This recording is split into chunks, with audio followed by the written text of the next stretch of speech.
Wala kang daya. Yung ganun pa rin. Bakit ngayon hindi nagbago? Parang mas malakas pa yata yun eh.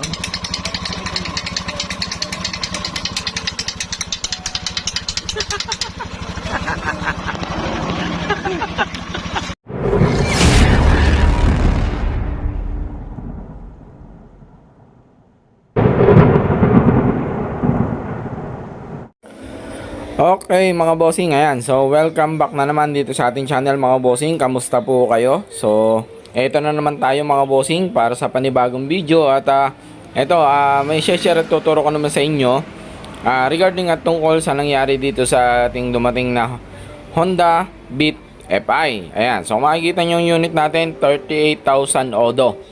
So ang issue at problema nito mga bossing ay napakaingay ng kanyang makina. Okay, so una itong pinatingnan ng aking ito ang unit na ito ay sa akin pamangkin. So nagkataon nung time na umingay ang kanyang unit ay sarado yung ating shop. So medyo may kalayuan din kasi yung bahay niya dito sa atin sa bahay. So anong nangyari dahil gamit niya itong unit na ito sa trabaho at all stock to mga bossing. So wala ditong modified sa unit na to kasi ito nga ay service ng kanyang asawa sa trabaho. So stock lang talaga. So anong nangyari, bigla na lang umingay at ayan nga.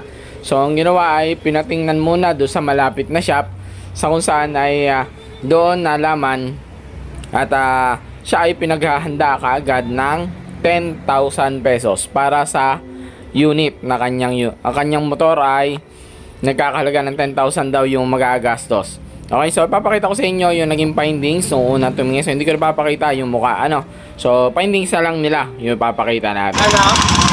Hindi ko nagtiraan. Hindi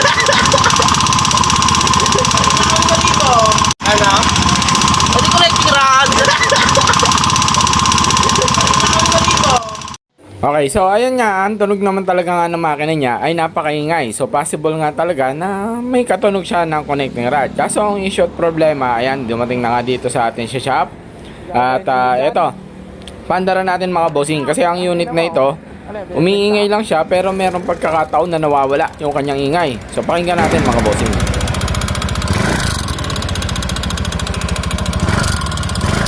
I-up mo nga para nawawala. Magkano ka natin? Yun na, wala ako. Ayun na ingay.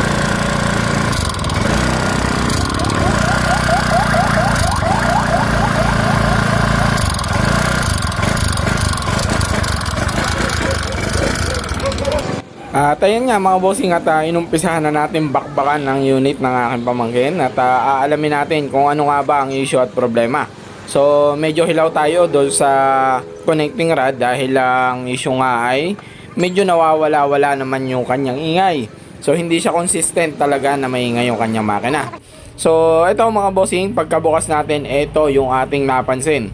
Ito yung nakita natin sa unit niya na isa sa masasabi kong 1 in a million cases na po pwedeng mangyari sa isang all stock unit.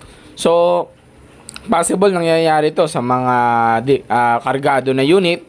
At ang nakakapagtaka pa dito ay tanging piston pin lang yung naputol. Ayan mga bossing, grabe, nakakapag-isip itong problema ng unit na to dahil tanging piston pin lang talaga yung naputol. So walang na-damage na iba. So tanging nagkaroon lang ng konting damage is dahil nga sa napakatigas niyang tanggalin. So nagkaroon ng konting gas-gas yung ating connecting rod sa taas at nagkaroon din ng gas-gas itong ating nasa may bandang ibabaw ng ating piston. Na kung mapakikita nyo, ayan nakakabit pa yung kaputol na piston pin. Ayan nakakabit pa, so hindi natin matanggal, medyo may katigasan.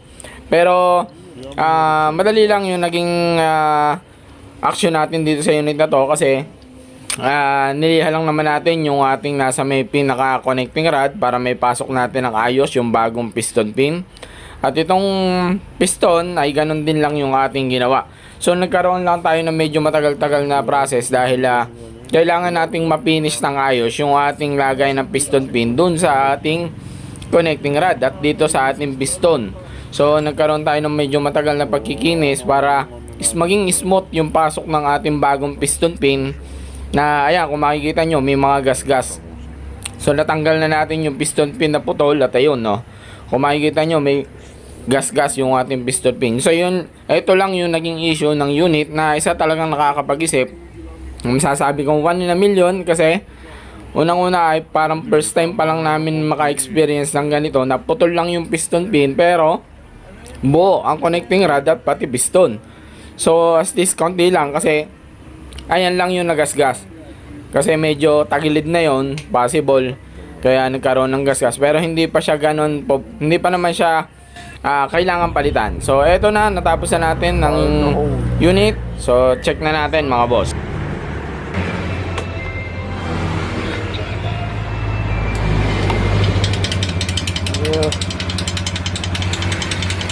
Meron ho din si Raulo. Ang ina mo.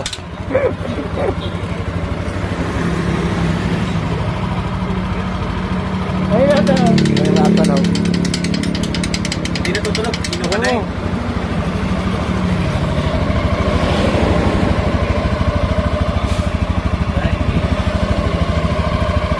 Alright. Daya. Dayang. Ay, tagundayang dayang. Hey.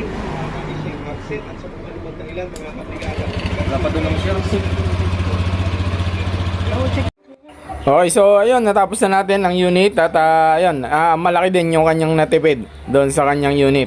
So, medyo nakakapagtaka lang din nga talaga yung issue ng unit na to. So, siguro sa iba, kung may naka-experience na rin kayo ng ganitong pagkakataon sa mga kapwa natin mekaniko, ayan. So, comment naman kayo mga boss, ayan. So, ayun lang mga boss, baka sakali maging experience nyo rin yung ganitong unit.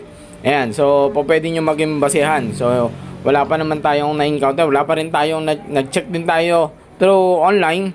So wala rin tayong nakitang ganitong problema dito sa Honda Beat FI. Okay, so yun lang mga bossing, maraming salamat sa inyong panonood. So till next video natin mga bossing.